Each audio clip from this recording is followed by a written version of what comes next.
Because the vendors, they're facing the same dilemma. You know, you have a vendor, and we call this a vendor dilemma. They have five different employees. You have the one that's been in the company the longest, you have the boss's son, you have the most experienced, the one that's always available, and you have the newly hired, but they're actually the true expert. They just get it, they see it. And you have a project now.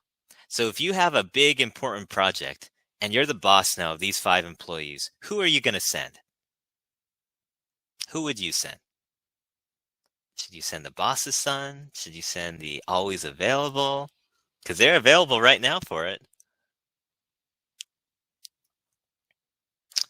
If you send, let's say, the most experienced, the one that's been done the most projects, you run into a political issue because everyone else now is going to ask, hey, why didn't you send me? If you send the new person who's the actual expert, you're going to find the person that's been in the company the longest. Hey, I'm an expert. Why didn't you send me?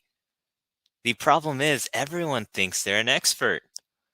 And so even within a company, you have a problem. And now in a vendor's company, they don't even know who their true expert is. So it makes it even harder. Imagine though, a vendor had a performance line and knew the capability of their employees. And when they send somebody who's a true expert, somebody asks, why didn't you send me? You just say, well, just look at the numbers. This person brings in 5 times more money than you and always wins. Now, here's the thing. Should you treat all your employees the same? What do you guys think? If you're the boss, should you treat them all the same? Should everyone have to go to the meetings? Should everybody have to be on, clock in at the same time? Should everyone be mandatory to show up to work? No, you're right.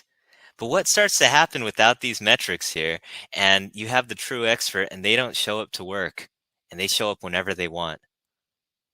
But then the always available is told they need to show up every day by 8 a.m. and clock in, and you track their hours.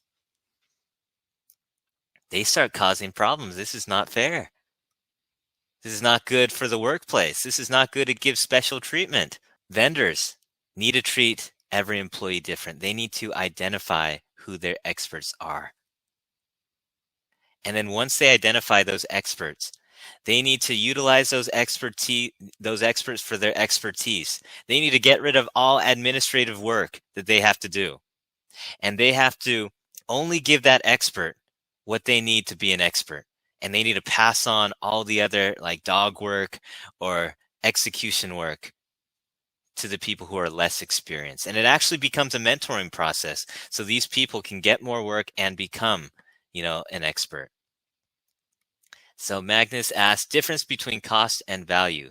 Shouldn't the consultant that is most valuable, best on mitigating risk, be paid the highest? If the person/expert creates the lowest total cost, that's worth paying more for, no? So in a vendor organization, the ones with the most expertise should always be paid the most. But when you go bid for a project and the company gives you a cost for your requirement, it should always be the lowest. Why is that? Because they'll actually make more money that way, and they'll be able to do your job for a lower cost because they're an expert. If they are the only one in the entire world that can do your project, then hey, you might have to pay more because they're the only one in the entire world. They get to set the price. But the thing is, there's usually not that demand in any service. We've never seen it. There are multiple people that could do it. And if a vendor is going to cost like 10 times more because of their expertise or 2 times more, it's not worth it to pay that much more. And so they have to justify their costs as well. And you'll see it how we do it in the process. But we're looking for the best value for the lowest cost.